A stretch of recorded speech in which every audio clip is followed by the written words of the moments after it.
willkommen zu einer neuen und weiteren Folge auf dem Hecht- und Barsch-Kanal. Heute habe ich mir Verstärkung mitgebracht, weil ich es ja alleine nicht gebacken kriege, einen Barsch zu fangen. Habe ich gedacht, ich hole mir den fantastischen Dennis Siever mit an Bord. Tada! Einmal Schwenk auf den jungen Mann. Wunderschönen guten Morgen. Und in dem Sinne sind wir mal wieder auf der Mission Barsch unterwegs. Ja, wieder eine kurze Nacht gehabt, 4 Uhr losgefahren, kurz nach 7 hier gewesen. Jetzt ist es so, ich denke zwischen 7:30 und 8. Eigentlich eine sehr, sehr gute Zeit. Die Sonne kommt gleich hoch. Sehr wenig Wind, das gefällt mir auch. Den Barschen gefällt das häufig auch. Jetzt müssen sie nur noch beißen und ich hoffe, dass wir dieses Mal einen kriegen. Das, was ihr nämlich nicht wisst, ist, dass Tim und ich heute, glaube ich, das 4. Mal hier sind. 3. Mal hier und einmal woanders, ohne Erfolg.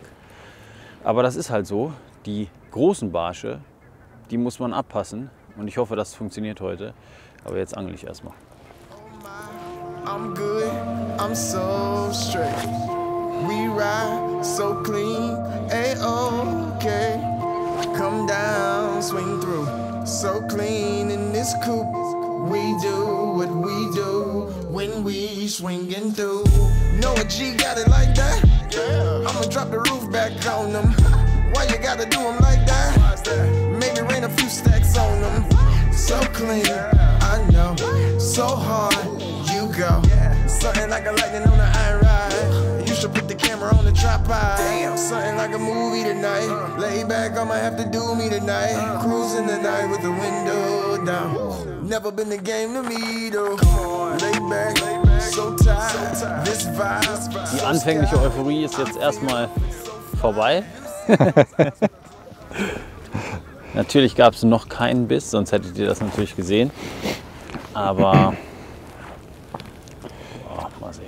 Die Sonne kommt, das ist schon mal für Barsch nicht so schlecht.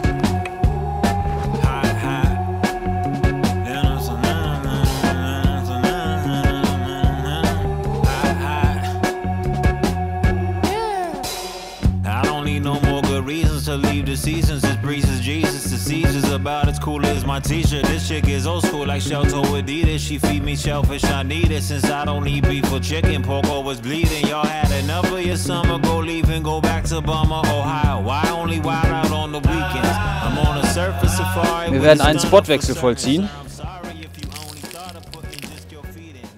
Wir werden im gleichen Gewässer bleiben, aber wir gehen mal auf Sand. Und ich hoffe, dass wir da was kriegen. Wir werden Powerfischen machen müssen.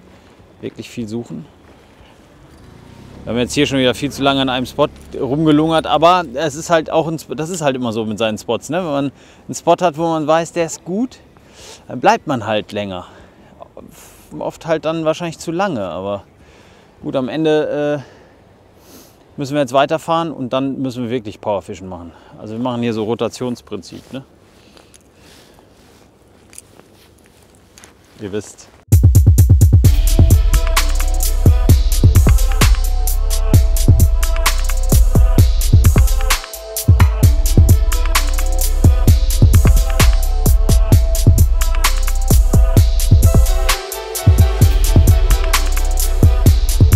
Die Sonne ist draußen, das ist das Positive an diesem Tag bis jetzt.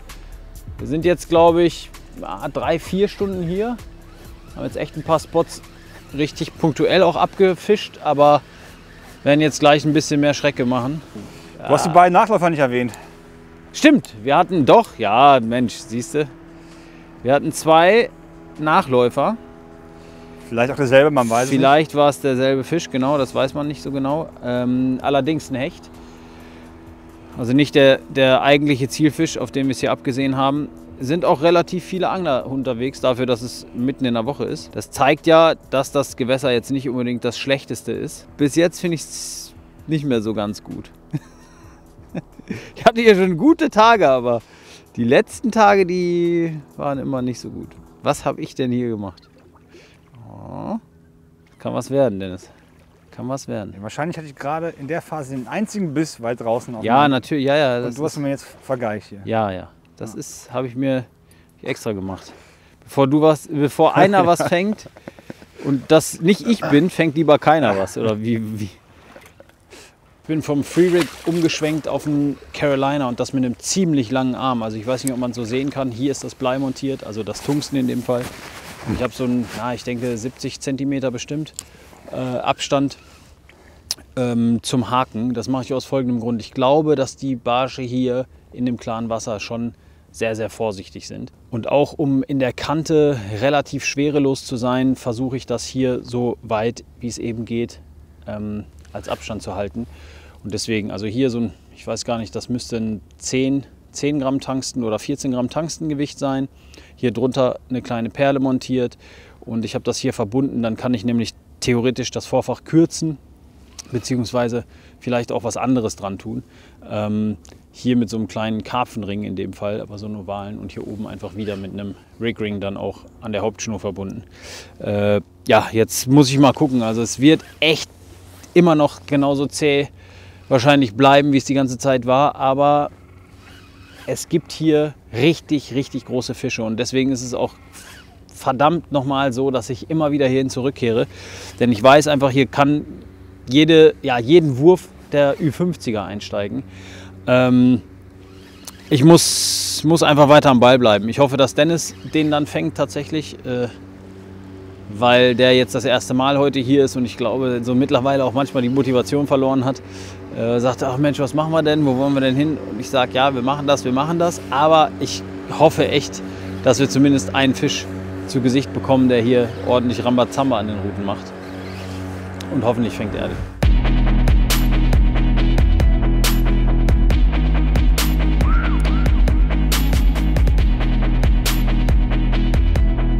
Zum Führungsstil beim Carolina-Angeln gibt es ein paar Dinge zu beachten bzw. zu sagen, weil das Carolina-Rig kann man relativ vielfältig und auch sehr variabel führen, muss man sagen. Macht sehr, sehr viel gekratzt, dass das Blei oder in dem Fall das Tungstengewicht hier über die Kante schrabbelt, also wirklich so über den Grund schrabbelt und einfach hinterher den Krebs so ganz langsam mitnimmt.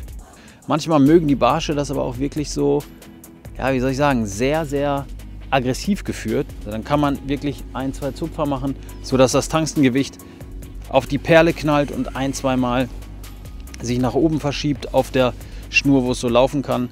Und dann lässt man so 1-2 Sekunden Pause. Man kann es auch alternativ viel länger liegen lassen, aber ich möchte hier doch nicht allzu lange an einem Platz verweilen. Jetzt bin ich schon in der Kante gewesen. Also das zum Führungsstil ganz kurz beim Carolina Rig. Ich fische hier einen Offset-Haken versenkt in dem Krebs selbst, einen relativ großen dieses Mal, weil ich habe einfach Schiss, dass die Fische sehr, sehr zaghaft beißen und nur hier vorne die Scheren einmal anpicken sozusagen und deswegen habe ich einen sehr großen Haken, in diesem Fall ich glaube sogar einen 2-0er auf dem 7 cm. Eigentlich kommt man mit einem 1er oder maximal 1-0er sehr, sehr gut klar auf dem 7 cm Finesse Filet Craw und deswegen habe ich aber eine Nummer größer gewählt in diesem Fall, einfach um, ja, selbst wenn es einen ganz, ganz kleinen Anfasser nur im vorderen Teil geben sollte, dass dann hier die Hakenspitze auch direkt greift. Gucken wir mal. Sonne ist gut, Wind hat ein bisschen aufgefrischt, ist auch nicht so schlecht. Puh, nur die Arsche fehlen. Also ich fische gerade den Köfi in der Farbe Ghost Perch, einfach deshalb, weil das Gewässer doch viel klarer ist, als ich das heute Morgen erwartet hätte. Und wir haben ja vorhin schon mal 2 Hechtnachläufer gehabt. Und ich kann mir vorstellen, wenn schon kein Barsch beißt, dass vielleicht gleich mal nach der Kante irgendwann, wenn es wieder flacher wird, vielleicht doch noch mal der ein oder andere Entenschnabel zubeißt. Das wäre jetzt noch meine Hoffnung, damit wir überhaupt einen Fisch ans Band bekommen heute. Und ansonsten glaube ich auch trotzdem, dass das hier auch von der Größe her und von der Farbe her ein idealer Barschköder ist. Ich meine, es sind halt auch Kannibalen und ich denke, es könnte eine ganz gute Wahl sein. Hallo liebe YouTube-Zuschauer, ich muss diesen spannenden Angelfilm ganz kurz unterbrechen, denn 2 Produkte, die es bei uns jetzt im Shop gibt, die möchte ich euch ganz kurz vorstellen. Wir haben zum einen für alle YPC-Fans eine YouTube Predator Cup Erfolgsköderbox 2020 zusammengestellt. Hier sind die Köder drin, die im YPC 20 am meisten Fische oder die besten Fische gefangen haben. Ihr findet hier drin tolle Hardbaits, wie zum Beispiel den Gunky Scanner mit dem Malte Guts und Mark Paczowski sehr gut gefangen haben, Hechte im YPC. Wir haben drin zum Beispiel den Nace Blade Runner, mit dem Hassan Duran einen 51er gefangen hat. Wir haben die Hechtwaffe von Veit Wilde, Creature Bait in Kombination mit den passenden Haken und den fluo-gelben, grünen Cheburashka-Köpfen. Und viele andere interessante Köder. Auch Nicht-Köder sind dabei, wie zum Beispiel Frédéric Juliens Wunderwaffe, den Elex Nitro Booster oder aber auch das YouTube Predator Cup Face Shield. Und dann als Schmankerl obendrauf sind 10 original unterschriebene Autogrammkarten von 10 Anglern hier mit drin. Das ganz kurz. Die ganze Box kostet 99,95 € bei uns im Shop und hat einen Warenwert von ungefähr 120 €. Also noch dazu echt ein ganz guter Deal für euch. Und wenn wir schon bei guten Deals sind, dann möchte ich auch noch ein zweites Set vorstellen, das jetzt natürlich passend zur Jahreszeit bzw.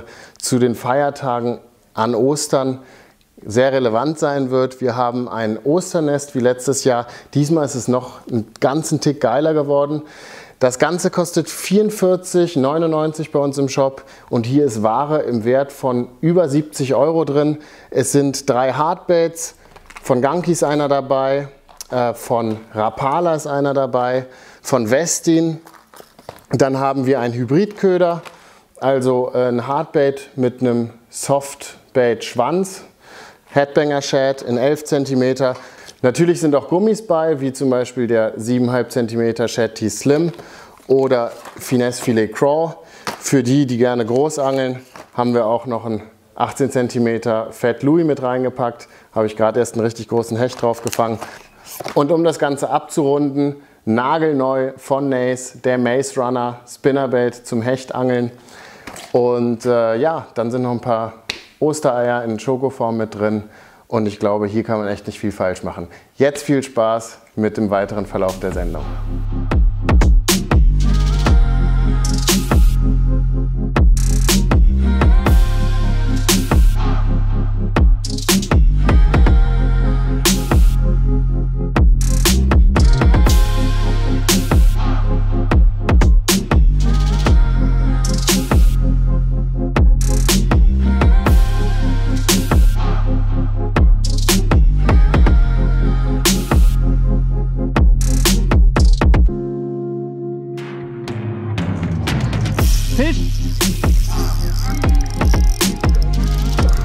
Aufs Carolina Rig? Aufs Carolina Rig. Junge. Der Päckchen. Oh, kein Kescher. Ja, Enrico, ey. Ihr wisst nicht, wie lange ich auf diesen Barsch gewartet habe. War das gerade noch diese Eingebung, ne? Nach der Pause? Ich Komm, hab ein paar gesagt, Würfe machen wir Ein noch. paar Würfe müssen wir noch machen. Ich lass mich einfach hier nicht unterkriegen. Super geil. Obergeiler Fisch. Wow. Real Craw. Carolina. Hängt schön sauber. Das habe ich ja dann auch vorhin gesagt. Wow, der hängt aber safe. Sauber, aber safe. Nicht schütteln. Doch, er schüttelt. Nicht schütteln, nicht schütteln. Ach, da ist er. Und da ist der Barsch. Super geil.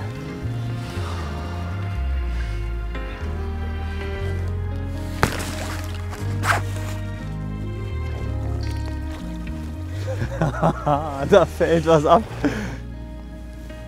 Ja, das Carolina Rig fische ich wie eben schon erwähnt gekratzt.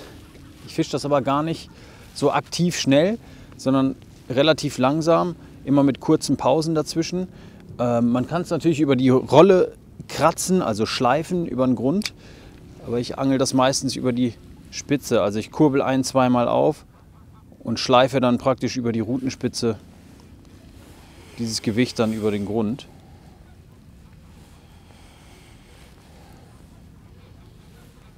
Nie weiter als 90 Grad zur Schnur, weil ich sonst einen schlechten Anhiebwinkel habe. Also immer nur so ein Stück. Und man sieht das auch in der Spitze, dass es richtig unten lang schrabbelt. Das ist halt häufig so, dass es hier bei dieser steinigen, muscheligen Kante dann richtig schön da lang kratzt. Ja, wir stehen jetzt hier eigentlich tatsächlich an dem Spot, wo wir heute angefangen haben. Wir haben echt viele Kilometer, glaube ich, heute gemacht. Und sind dann doch noch mal zurück an diesen Spot gekommen, haben dann eine Pause gemacht, weil ich war echt im Eimer, also 4 Uhr losgefahren, 3 Stunden gefahren, dann 7 Uhr hier umgezogen, 7:30 ins Wasser gestiegen, den ganzen Tag hier unterwegs, nichts gegessen. Aber irgendwie, ihr wisst, wie das ist beim Angeln, man hat das irgendwie im Gefühl, dass doch noch mal, es hat mich nicht losgelassen, ich wollte hier nicht weg, tatsächlich.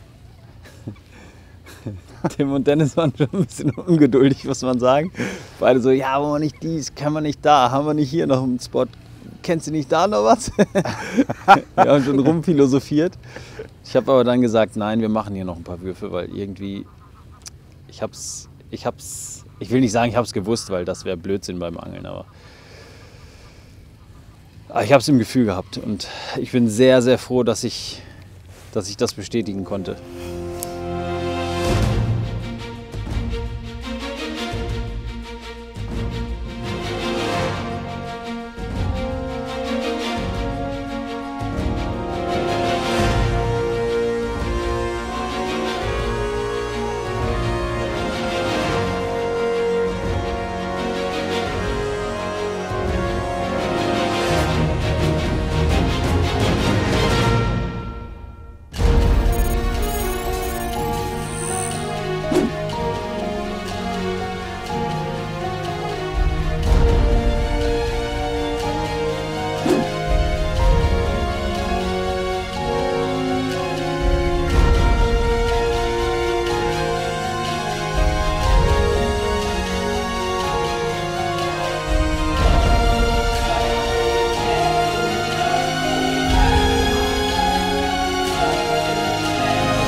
Der ist gut, der ist groß.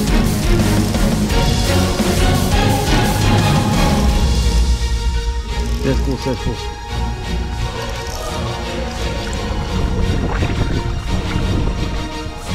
Yeah. Oh. Yes. Ja! Oh, wie geil ist das denn? Der ist definitiv größer als der Kopf. Mann ey, super geil.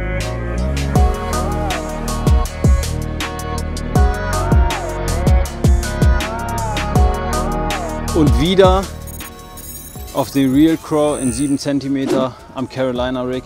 Diesmal aber voll genommen. Ich habe gesagt, na, beim Schrabbeln ist manchmal so, dann hängen die einfach drin und dann schrabbel ich so und dann merkst du, BAM! Oh, total geil.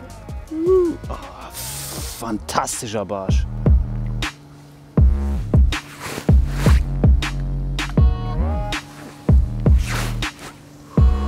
Jetzt geht's steil, ey. Voll krass. Voll gut. Petri, mein Lieber, richtig gut. Dankeschön, Dankeschön, Dankeschön. Geil. Mega. Aber gut. Sehr gut. Der Tag ist noch nicht vorbei, aber für uns ist der Angeltag zu Ende. Dennis hat eben was ganz Witziges gesagt, was aber eigentlich gar nicht so witzig ist, weil es bitterer Ernst und auch wirklich die nackte Wahrheit war. Und zwar? Ja, 10 ist auf jeden Fall die Zahl des Tages. Also wir haben 10 Stunden geangelt, tatsächlich 10 Minuten Pause gemacht und beide Fische kamen innerhalb von 10 Minuten. Aber ja, so ist es halt manchmal, ne? Ich habe mega Rückenschmerzen. 10 Stunden Wartangeln, ey, boah. Ja, da kannst du mal sehen, womit ich es hier zu tun habe. Wenn du das 4-mal gemacht hast, vorher. Ja, und ohne Fisch.